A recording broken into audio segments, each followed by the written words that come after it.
Philadelphia Eagles going through what y'all need to know to make some money on this team in 2021 for the third time here. This video's gone up a couple times with no sound, unfortunately. I don't know why, but here we are again. So last year, 4-11-1. Obviously, not good at all. This team was hurt by a ton of offensive injuries, especially along the offensive line, and some particularly famously bad play from Carson Wentz. Now, I'm not going to talk too much about Carson Wentz in this video because it's about the Eagles in 2021, but I don't think his play was quite as bad as it was made out to be in some ways, although it was definitely subpar. And there are other real issues with this roster. So as far as my performance, strong bets, that's the one we're really putting, the only one I'm actually putting money on, 9-4. So we chill in there for sure. Overall, 18-17. A lot of that had to do with maybe being a little bit too slow to react to how Carson Wentz was playing, for sure, as well as maybe underestimating some of the defensive strengths they had at points, which is going to sound weird because of how bad their defense was. But looking at this roster for 2021. So, losses-wise, some names for sure. Obviously, Carson Wentz is the big one. Like I said, not going to speak about him too much.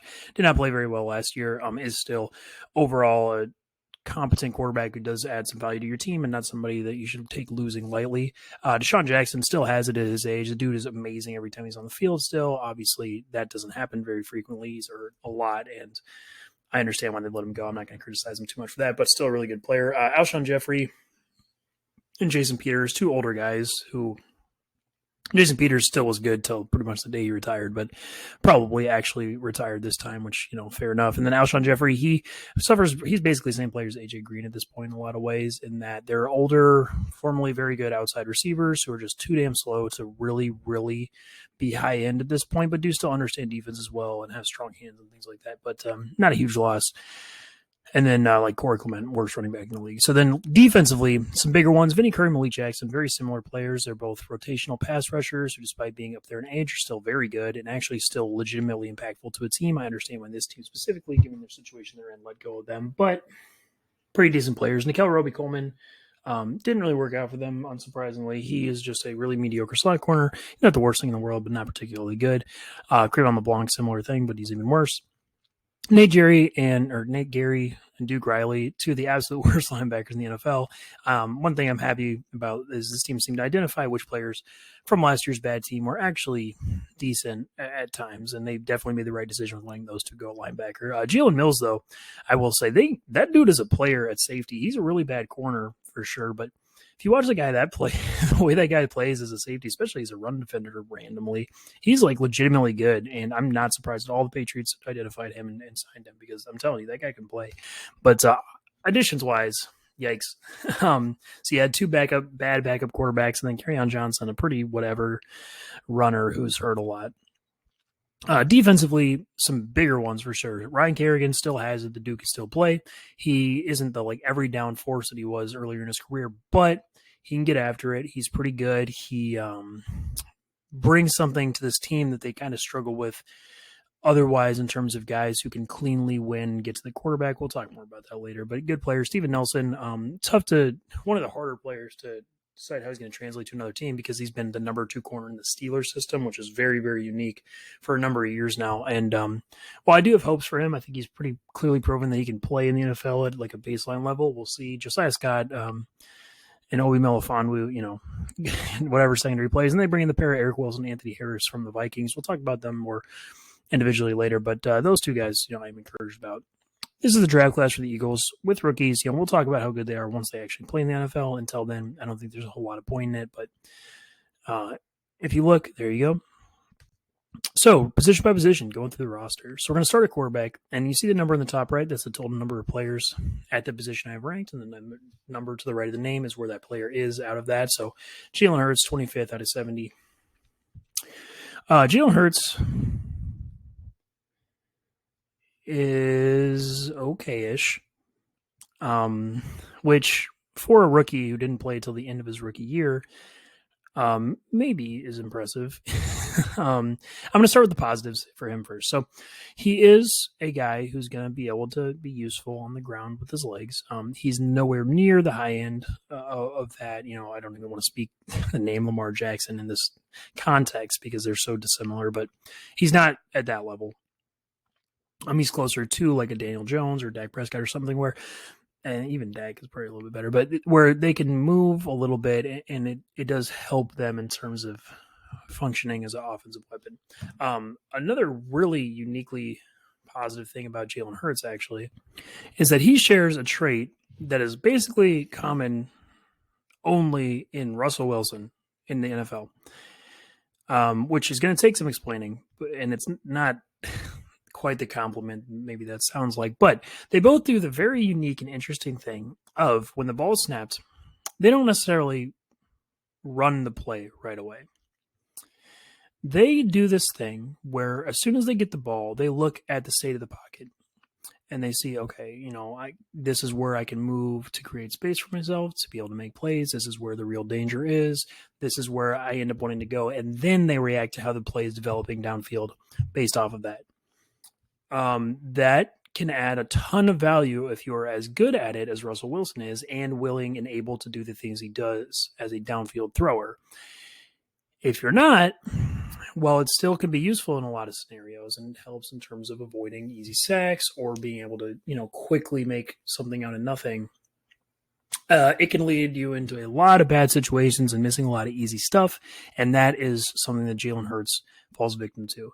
So while I do like that he does that in some ways, like I said, I do think it's useful, and it's a unique thing that's generally pretty different for NFL defenses. When you're just as inaccurate as Jalen Hurts is, when you lack the high-end playmaking ability, it can hurt as much as it helps at times. So yeah, Jalen Hurts, as far as the negatives, yeah, he's just not very accurate at any level of the field.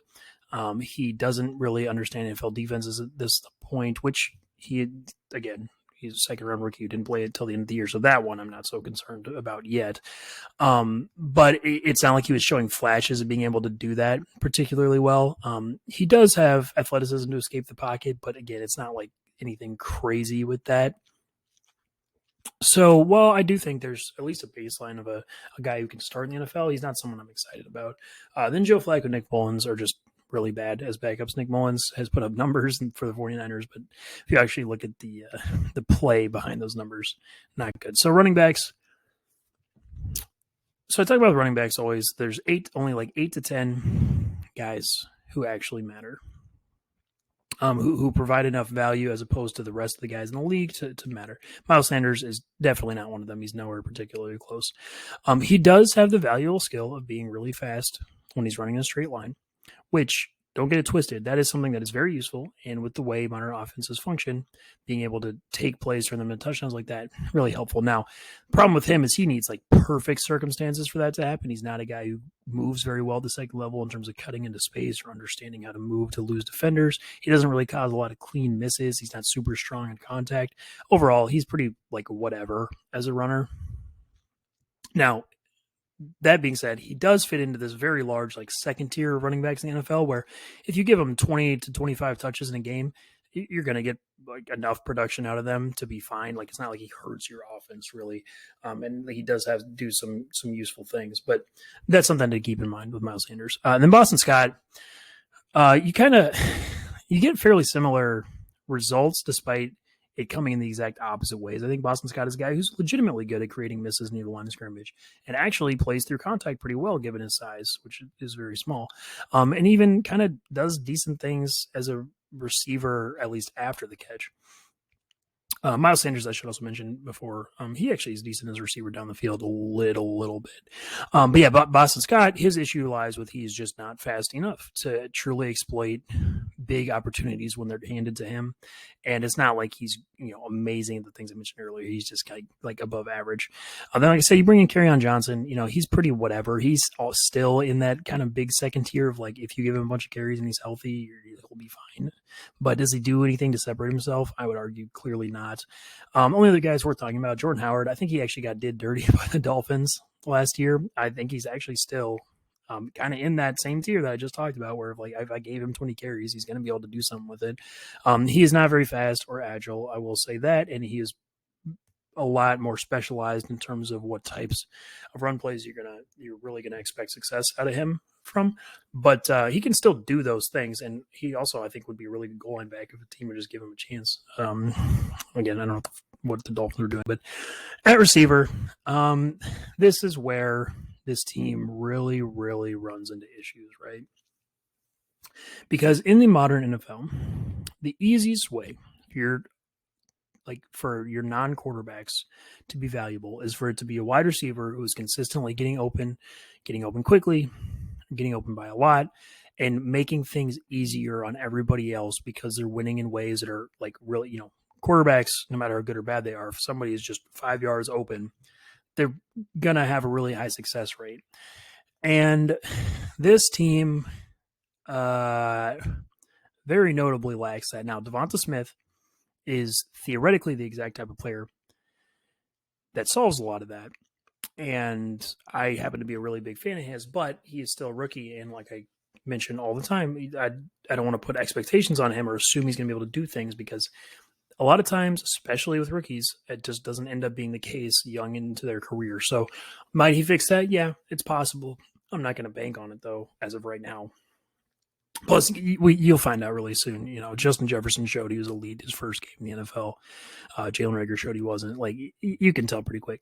But yeah, so once you get past Devonta Smith, right, though, you get into some real deep weeds that are not good. So there's like a lot of guys here who might play, but so to get to them individually, Jaylen Rager, first round pick last year. One thing I'll say about him is that no matter how good or bad he is fast enough to justify being on an NFL field, like already pretty much all the time. He did show like the dude can move in a straight line. He actually, I would argue, tracks the ball and plays the ball in the air okay. Like there are signs of encouragement for that. He was a recipient of a bunch of really inaccurate shit from Carson Wentz and Jalen Hurts, where it's like, unless it's maybe Desean Jackson, funny enough, like nobody's catching it. But he did some of those things, and he also showed that as a guy with the ball in his hands, when he was catching shortstop, or if he was like punt returning or something like that, he could play there too. So there are reasons to be not excited, but there are reasons to be optimistic about Jaylen Rager's impact on the Eagles offense. But I think his high end is very limited. He doesn't look like a guy who's ever really going to be able to separate at a level that puts him into that top tier. Past him, you have Travis Fulgham. I am not a Travis Fulgham fan. If you, again, watch the way he actually plays, he's somebody who just doesn't get open or move very well.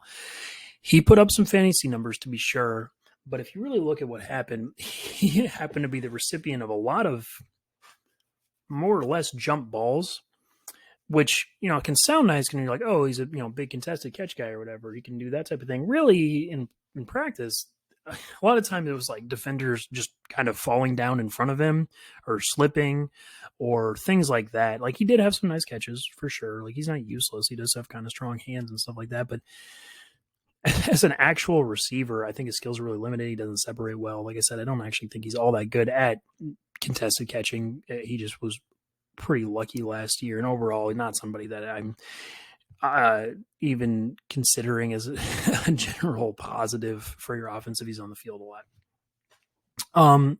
Into the reserves. So John Hightower, I do want to talk about. John Hightower is good.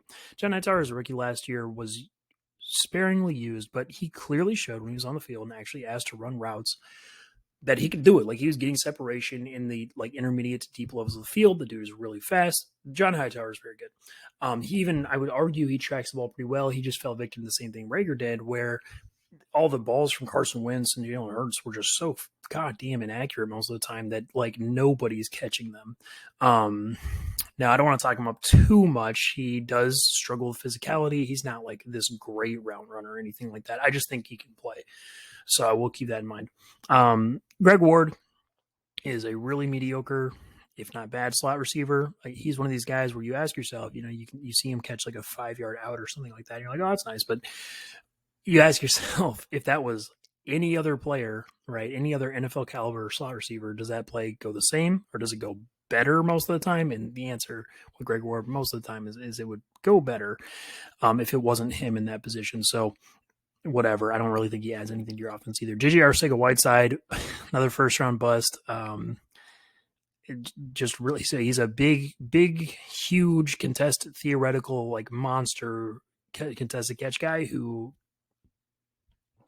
doesn't play with physicality and can't make contested catches, which is not ideal for that player type. The only thing he does even a little bit well is I do think he can get body position if he runs like curls and digs and stuff like that.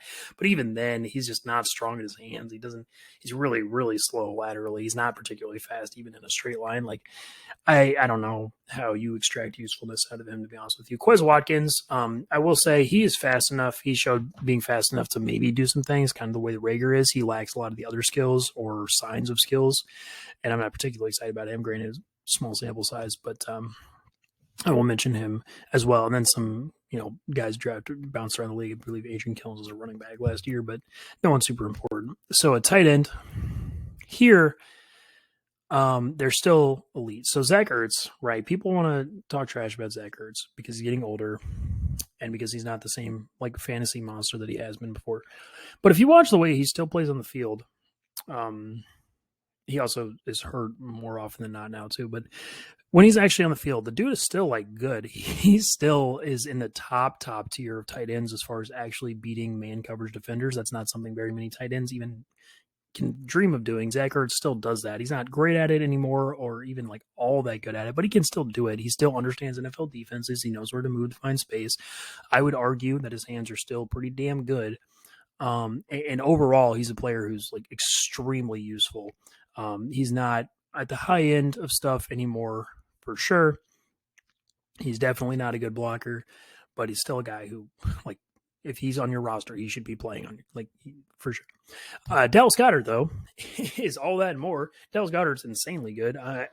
He's probably going to start regardless of Zach Ertz's situation, but I wasn't totally sure about that when I made this graphic. But, Dallas Goddard, dude goes crazy. He's very, very, very good. He's really fast in a straight line. He can block damn well, not just at the line of scrimmage, but past the line of scrimmage.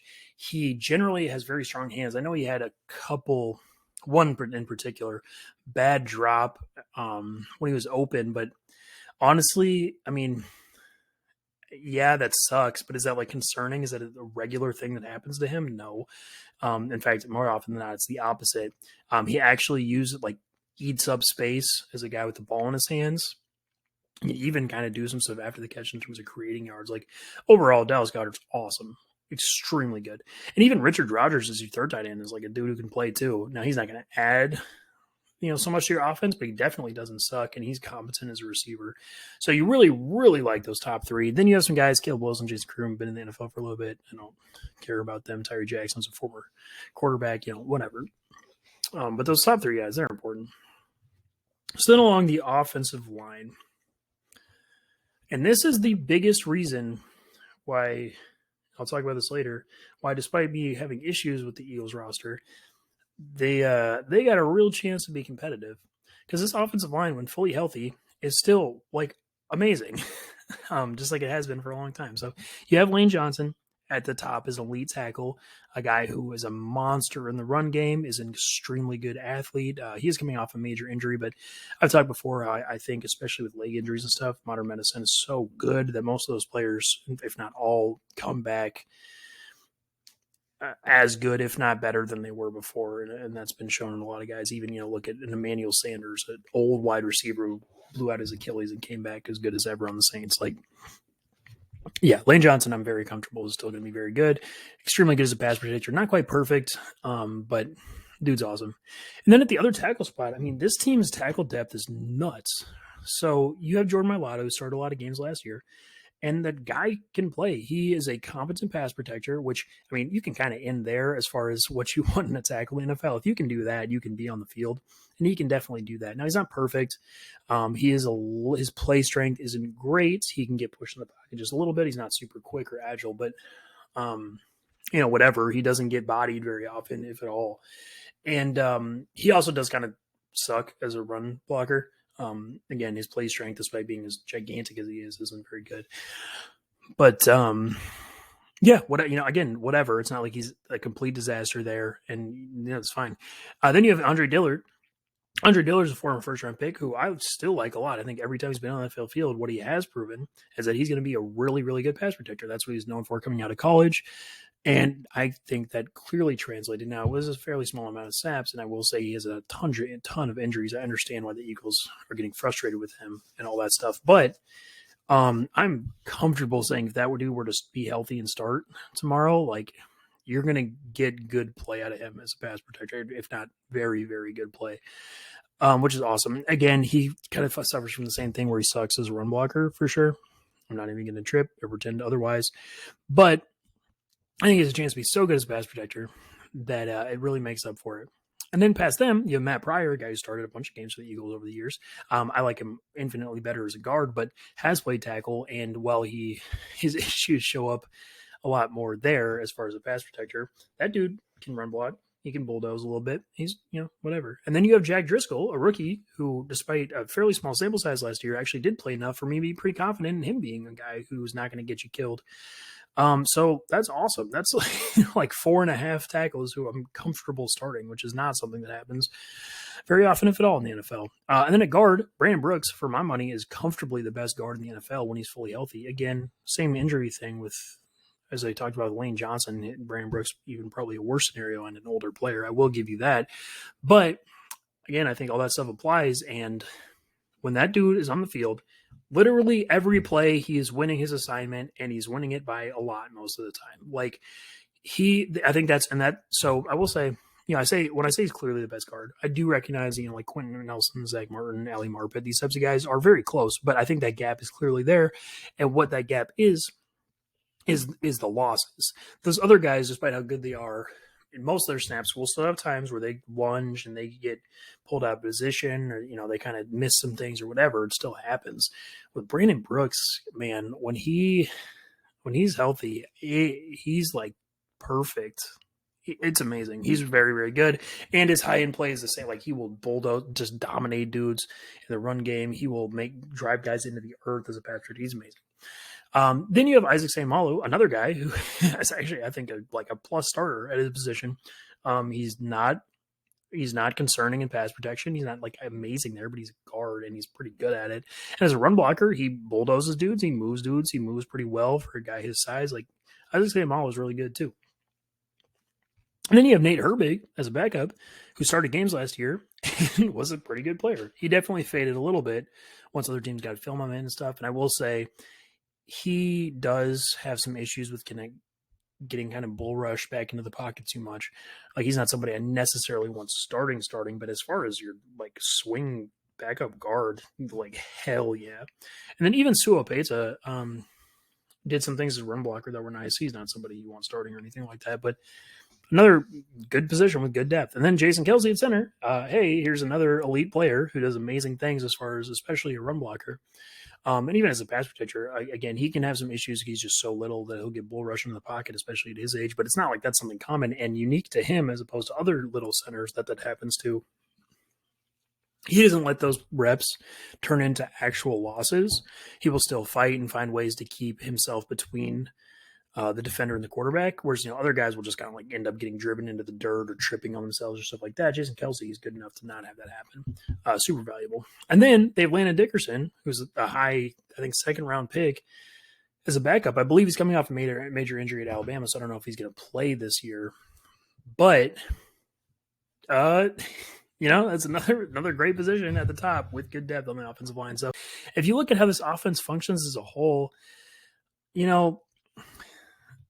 I think that they're actually going to be – they have a chance to be fairly consistent yardage-wise and be a team that's going to have success in any given game.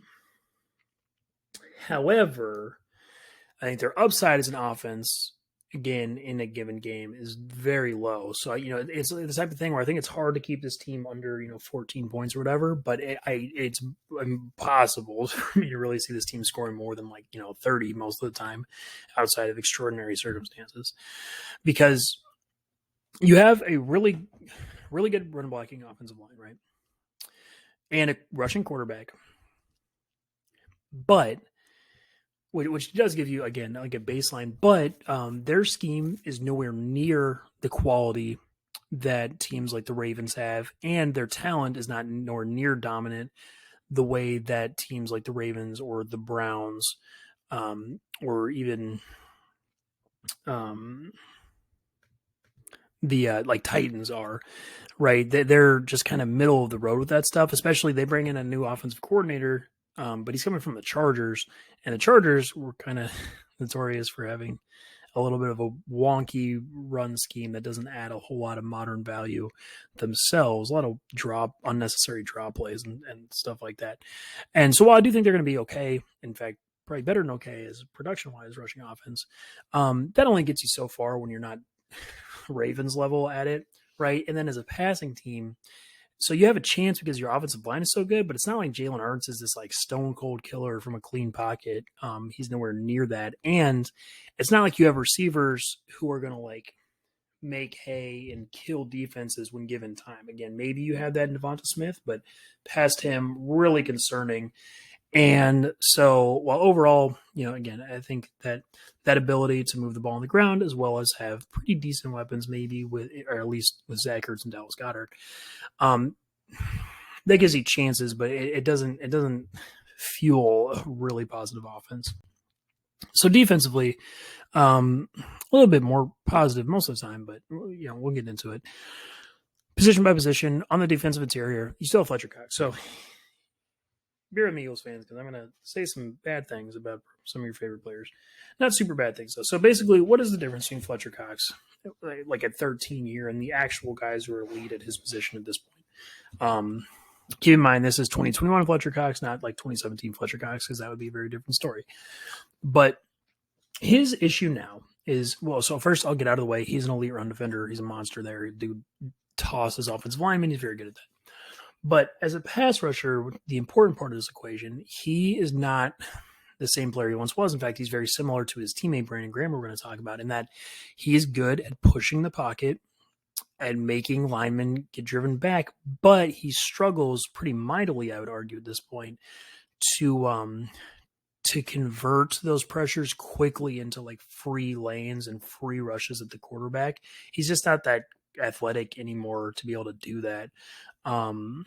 He'll have, one or two a season, sure. Like, he's still a very talented player, but he's not the same guy, like I said. And that type of rush only gets you so far, which is something we're going to talk about as a whole once we kind of talk about that later.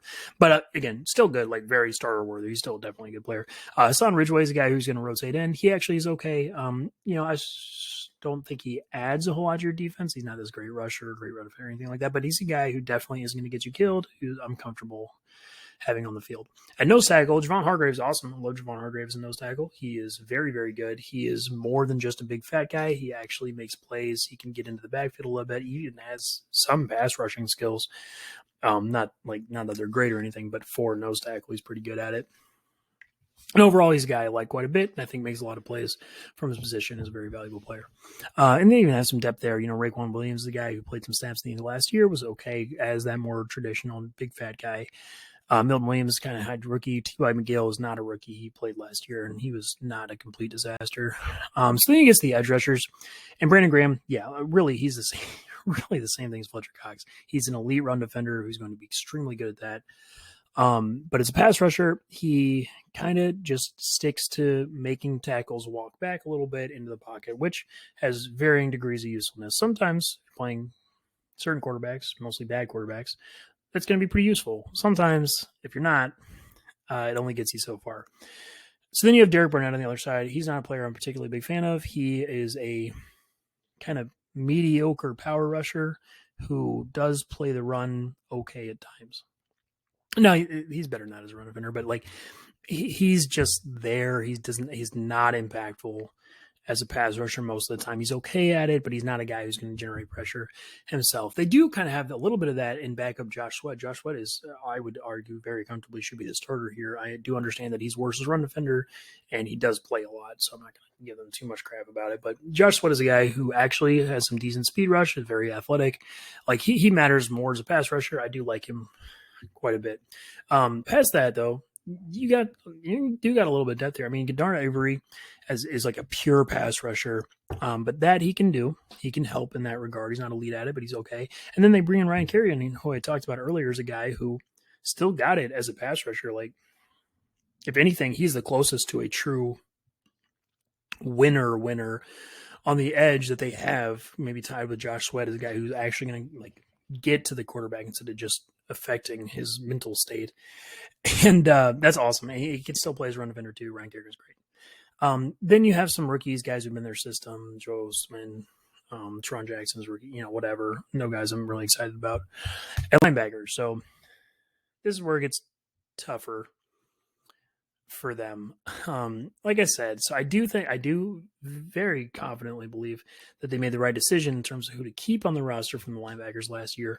It was it's more making the best out of a bad scenario than really being a positive for the team. So I'll start with Eric Wilson, guy they bring in from the Vikings. He's pretty good. One thing, so he put up a lot of stat production last year, but if you look at why, he was the recipient of quite a few,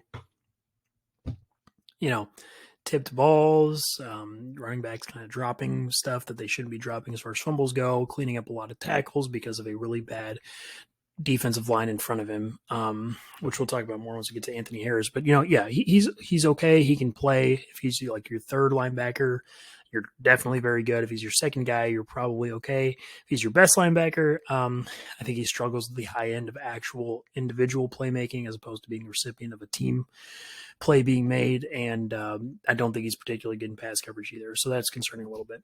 To keep TJ Edwards, a linebacker, he showed some decent things against the run. I will say that I'm okay with him there. As a pass defender, as a sideline-to-sideline guy, I get more concerned for sure. Not a huge sample size of him playing yet, so I don't want to make any real declarations, but I don't necessarily see any upside to him. Alex Singleton was the best linebacker that played for the Eagles last year comfortably, and he's a lot closer to an actual playmaker, a guy who can actually make plays on the ball, who actually reacts to things like in time enough to meaningfully impact what the offense is trying to do. Now, he's not great at those things. He just flashes it sometimes. He's not a great athlete. He's not a particularly good run defender as far as a guy who's going to take on blocks or, meet good running backs out in space, but he's okay. And I do, kind of like him, I guess. No real backups to speak of. Sean Bradley is a bad old school, super slow middle linebacker who I'm not encouraged about. Davion Taylor is a guy I know some people liked, hasn't actually seen snaps, so we'll see. But and then at corner, so this is where we get worse. Darius Slay. So here's my issue with Darius Slay and why he's ranked so far down here. He is theoretically, a number one man shutdown corner who at this point clearly shows that he cannot shut down even decent receivers as a man cover guy. He's fine. I still think if he's your number two starter on a good defense, you're going to be just fine.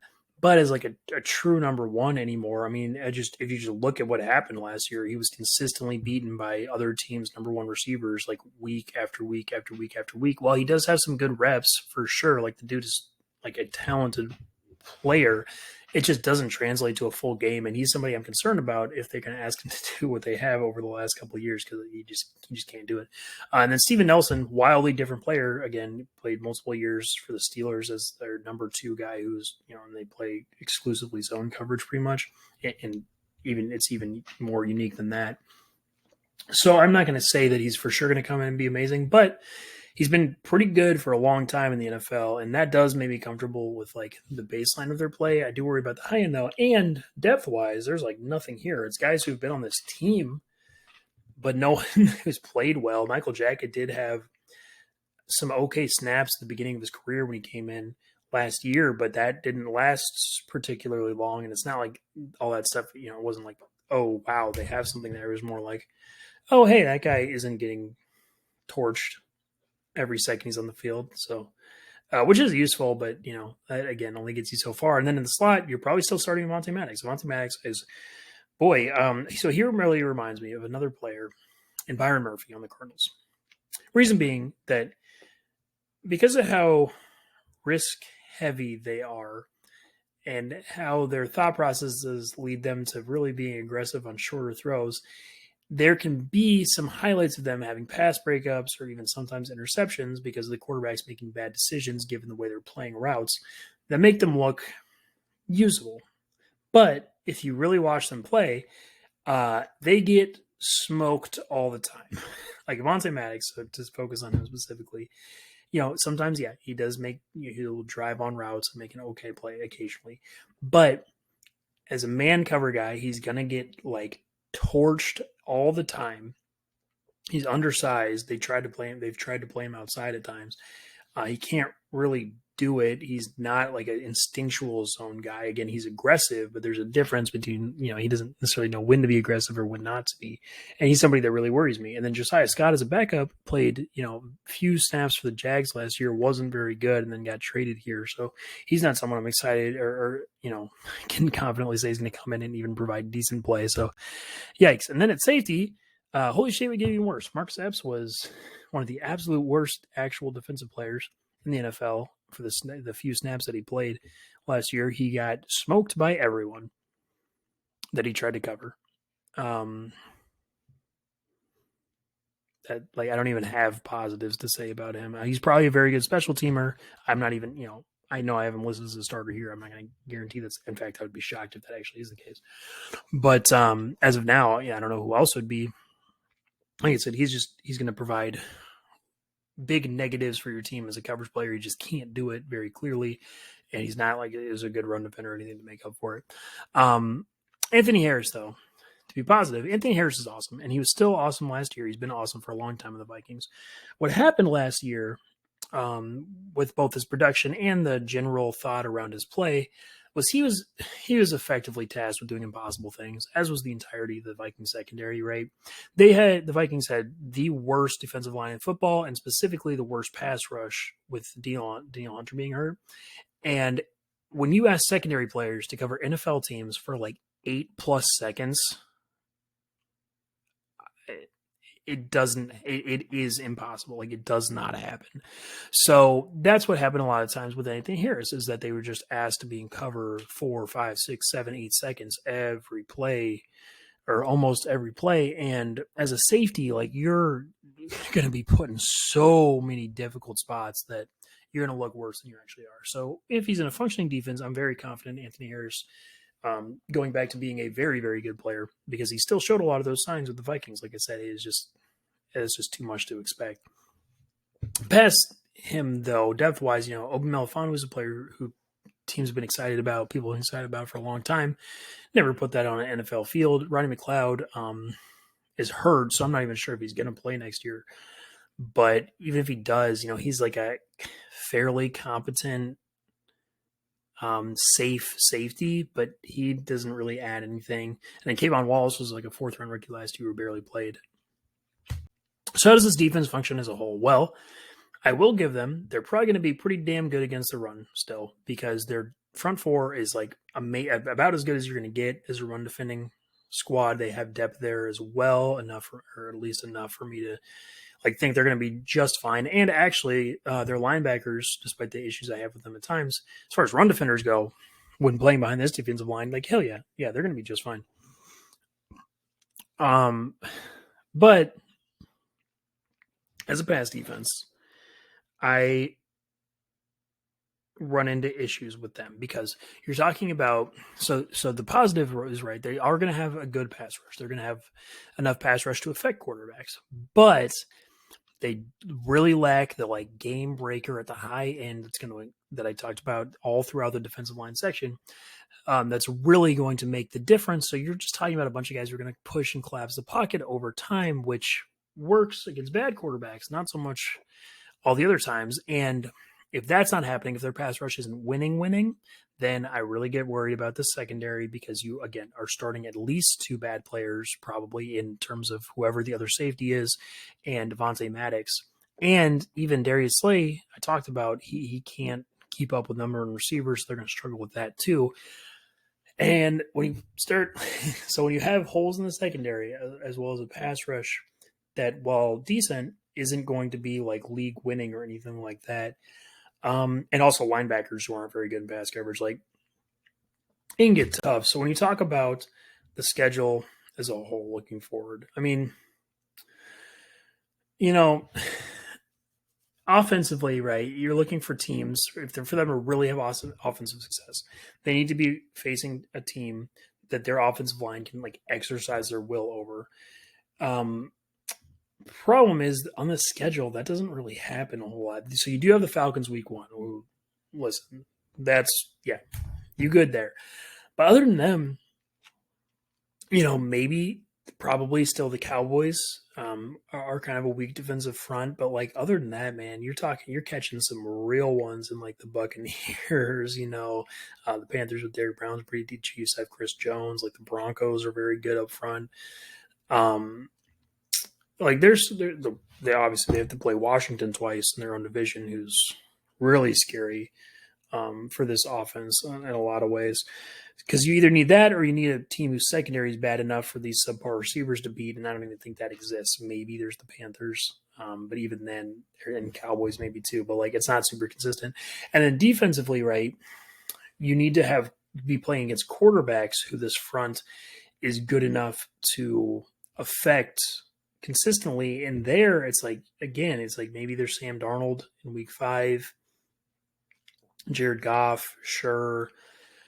And then, who knows with Zach Wilson and the Jets, but like, it's not terrifying, this schedule, but it's not super concerning. So I think this team is constructed to be pretty competitive in most of their games, right? Because they're going to be so good along both the offensive and defensive line that it's going to keep them in stuff. But really, really struggle to see this team getting comfortable leads or maintaining them or being able to like compete from the winning side of situations most of the time because of the weaknesses on their offense as far as the high end of actual point scoring goes. So that's where I get concerned with this team. Again, I do think they're going to be competitive on a game-to-game basis, but overall record-wise, I don't know that they're looking at anything too good for the 2021 season.